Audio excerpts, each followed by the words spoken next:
और विपक्ष के मार्च पर किरण रिजिजू का बयान भी सामने आ गया है। संसदीय कार्य मंत्री किरण रिजिजू ने कहा है कांग्रेस नेता बिना वजह हंगामा कर रहे हैं। मॉनसून सत्र का समय बर्बाद किया गया, हंगामा करना था तो संसद में क्यों नहीं किया। किरण रिजिजू ने साफ किया कि सरकार विपक्ष चाहे जितना हंगामा करती रहे, सरकार जो है वो बिल पेश करेगी और 2 बजे नया इनकम टैक्स बिल पेश भी कर दिया गया। रोज एक मुद्दे को लेकर के पार्लियामेंट का समय बर्बाद करना, ये हम लोग इस तरीके के जो समय बर्बाद करने के लिए देश का समय और संसद का समय बर्बाद करने के लिए हम नहीं देंगे। इसलिए महत्वपूर्ण बिल हम पारित करेंगे। आज भी आप देखिए, इलेक्शन कमीशन में जाने के लिए समय खुद मांगा और इलेक्शन कमीशन रोज रोज एक मुद्दे को लेकर के पार्लियामेंट का समय बर्बाद करना, ये हम लोग इस तरीके के जो समय बर्बाद करने के लिए देश का समय और संसद का समय बर्बाद करने के लिए हम नहीं देंगे। इसलिए महत्वपूर्ण बिल हम पारित करेंगे। आज भी आप देखिए, इलेक्शन कमीशन में जाने के लिए समय खुद मांगा और इलेक्शन कमीशन ने ये इंडी गठबंधन को बोला कि हर पार्टी से 2-2 सदस्य को भेज दो। 30 सदस्य को बुलाया, फिर जाता नहीं है। वो उनके गठबंधन में, इंडी गठबंधन में वो तय नहीं कर पाया कि वो 30 लोग कौन कौन जाएंगे। जब वो अपना नेता तय नहीं कर पाते हैं, प्रतिनिधि तय नहीं कर पाते हैं, फिर एक्चुअली बात नहीं कर सकते हैं। रियलिटी ये है, क्योंकि सच्चाई देश के सामने है और ये जो लड़ाई है ये राजनीतिक नहीं है, ये कॉन्स्टिट्यूशन की लड़ाई है। कॉन्स्टिट्यूशन को बचाने की लड़ाई है, 1 मैन 1 वोट की लड़ाई है। इसीलिए हमें साफ प्योर वोटर लिस्ट चाहिए। जी डरे हुए हैं, कायर हैं, सरकार कायर है। देखिए, इसकी वजह से तोड़ना पड़ा। ये देखिए, ये है, अगर ये वोट रोक रहे हैं और जनता का वोट रोक रहे हैं, तो हम जनता का वोट बचाने के लिए कूद रहे हैं। जनता का वोट बचे, इसलिए मैं चुनाव आयोग आया हूँ। कम से कम चुनाव आयोग उन पे कार्रवाई करे जिन लोगों ने वोट काटे हैं। मैंने खुद 18,000 जो डिलीटेड वोट थे उनको मैंने दिया है। जो 18,000 डिलीटेड वोट थे उसकी सूची दी। चुनाव आयोग ने एफिडेविट मांगा, हमने एफिडेविट दिया, लेकिन उत्तर प्रदेश की सरकार ने मिलकर के चुनाव आयोग को गुमराह किया। चुनाव आयोग गुमराह हुआ और किसी पे कार्रवाई नहीं हुई।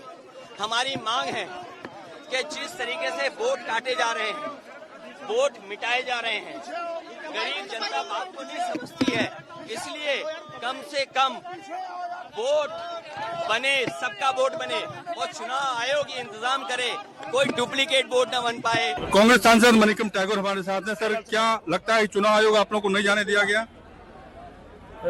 ये चुनाव आयोग और सरकार दोनों हमारा साथ ऐसे व्यवहार कर रही है, हमें बात करने नहीं दे रही है। पार्लियामेंट में 14 दिन से हम लोग मांग कर रहे थे SIR और वोट चोरी का बारे में चर्चा के लिए तैयार नहीं था। अभी इलेक्शन कमीशन में मिलने के लिए सारे इंडिया अलायंस MP आए थे। वो सिर्फ 30 लोगों का अलाउ करेंगे, बाकी से किसी का अलाउ नहीं करेंगे। सड़क में रोक दिया अमित शाह जी ने। क्या करें, क्या अभी लोगों के पास जाने के अलावा क्या विकल्प है हमारा? अब क्या डिटेन कर लिया गया है आप लोगों? हमें दिल्ली पुलिस बोल रही है हमें डिटेन कर दिया। हमारा नेता लोगों का भी डिटेन कर रहे हैं और इसी हमें यहाँ शांतिपूर्वक से हम लोगों को धरना दे रहे थे, वो भी अलाउ नहीं कर रहे सर। तो मल्लिकार्जुन खड़गे, राहुल गांधी सब डिटेन कर लिए गए? सारे लोगों का डिटेन कर रहे हैं लोग। तो आपने देखा कि मनिकम टैगोर जो कि कांग्रेस पार्टी के सांसद हैं, उन्होंने कहा कि तमाम जो इंडिया गठबंधन के नेता इस धरने में मौजूद थे उनको डिटेन कर लिया गया है। दिल्ली पुलिस उनको लेकर जा रही है।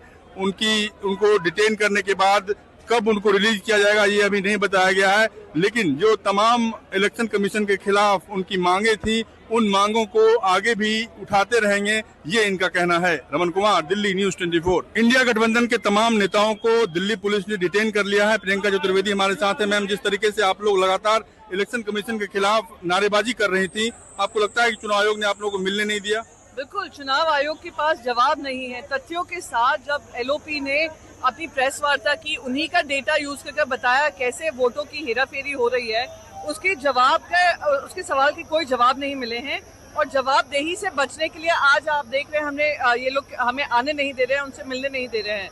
बहुत ही शर्मनाक है और इलेक्शन कमीशन को बताना पड़ेगा कि क्या वो भारतीय जनता पार्टी की सेवा में लगी है या देश की सेवा में उनको जो योगदान होना चाहिए वो पूरी तरीके से निभा पा रही है। आप लोगों का आरोप है कि जब भी चुनाव आयोग से सवाल पूछा जाता है बीजेपी उसका जवाब देती है।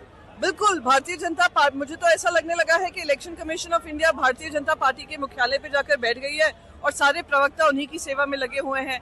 जो भी इंफॉर्मेशन आती है उन्हीं के माध्यम से आती है। तो मैं इलेक्शन कमीशन से पूछना चाहती हूँ कि आपको देश ने जिम्मेदारी दी थी कि जो वोटिंग हो, जो डेमोक्रेसी हो, उसका ध्यान आप रखेंगे, पर उसी पे सबसे गंभीर चोट पहुंच रही है और आप आंख बंद करके बैठे हैं। ये कहाँ तक सही है? ये लड़ाई हम लड़ते रहेंगे। धन्यवाद। हमसे बातचीत की रमन कुमार, दिल्ली न्यूज़ 24। हमारे साथ सुष्मिता जी हैं, सबसे पहले बैरिकेड पर चढ़ने वाली, और मैं आपको देख रहा था आप ऊपर चढ़ रही थी, पुलिस वाले रोक रहे थे। दशा बहुत बुरी है, सांसदों को भी इस तरह से धक्का मुक्की। देखिए, मैंने सोचा भी नहीं था कि दिल्ली पुलिस का दुरुपयोग करेगी मोदी सरकार और अमित शाह जी इस तरह। हम इलेक्टेड नॉमिनेटेड सांसद हैं, क्या मतलब है बैरिकेड और दिल्ली पुलिस का? हम ईसीआई को आज से नहीं 3 महीने से चिट्ठी लिख रहे हैं, क्यों नहीं इसका समाधान हो रहा है? ममता जी ने भी लिखा था। ममता जी ने फरवरी के महीने में कोलकाता में नेताजी स्टेडियम में एपिक नंबर पढ़ के सुना के ईसीआई को कहा था, क्यों नहीं ईसीआई ने? बंगाल में भी, हरियाणा में भी। बिल्कुल। और उसके बाद अब राहुल गांधी ने भी लिखा। बिल्कुल, वो सीईसी को शर्म आनी चाहिए। अगर वोटर लिस्ट में इतनी त्रुटि है तो पहले तो चीफ इलेक्शन कमिश्नर इस्तीफा दे। अगर वोटर की तालिका में इतनी गलतियां हैं तो पहले तो 2024 की सरकार मोदी जी का इस्तीफा लीजिए, फिर हमसे बात करिए। मोदी जी कैसे बैठे हैं अगर वोटर लिस्ट में इतने सारे गलत नाम हैं? उनका चुनाव कैसे हुआ? इस्तीफा दे मोदी जी। आज मिलने के लिए बुलाया तो था, लेकिन आप लोगों को आज क्यों बुलाया? क्योंकि हम सड़कों पे उतरे। 6 महीने से क्यों नहीं बुलाया? लातों के भूत बातों से नहीं मानते। विपक्षी सांसदों का प्रदर्शन जो है वो आज सामने आया। इंडिया गठबंधन के सभी राजनीतिक दल जो इंडिया गठबंधन में शामिल है उन्होंने आज प्रदर्शन किया और सुबह 11 बजे से ये प्रदर्शन शुरू हुआ। संसद के मकर द्वार से ये विरोध प्रदर्शन शुरू हुआ। चुनाव आयोग के दफ्तर दरअसल विपक्षी सांसद जाना चाहते थे, उसके बाद इनका प्रदर्शन शुरू हुआ। दिल्ली पुलिस ने चूंकि इजाजत नहीं थी मार्च की, ऐसे में दिल्ली पुलिस ने इन्हें रोका, बैरिकेडिंग की। उसके बाद आप ये तस्वीरें देखिए कि इस तरह की तस्वीरें जो हैं वो लगभग सुबह के समय निकलकर सामने आई, जहां पर आप देखिए टीएमसी के सांसद जो है वो महुआ मोइत्रा को आप देख रहे हैं, सागरिका घोष को देख रहे हैं, जो बैरिकेडिंग को क्रॉस करके उन्होंने चुनाव आयोग के दफ्तर जाने की कोशिश की। दिल्ली पुलिस ने न सिर्फ बैरिकेडिंग की बल्कि इनको रोका भी। उसके बावजूद जो है विपक्षी सांसद धरने पर बैठ गए। देखिए प्रियंका गांधी, राहुल गांधी, अखिलेश यादव, मल्लिकार्जुन खड़गे, सभी विपक्षी सांसद जो है वो इस धरना प्रदर्शन में शामिल हुए। सभी ने अपनी मांग रखी। लाल टोपी पहनकर समाजवादी पार्टी के सांसदों ने प्रदर्शन किया, वहीं सफेद टोपी के साथ कांग्रेसी सांसद नजर आए। तख्तियां हाथ में लिए हुए, संविधान की प्रतियां हाथ में लिए हुए नारेबाजी करते गए। जब दिल्ली पुलिस ने रोकने की कोशिश की तो वो सड़क पर ही धरना देने लगे। तो इस तरीके से आज विपक्ष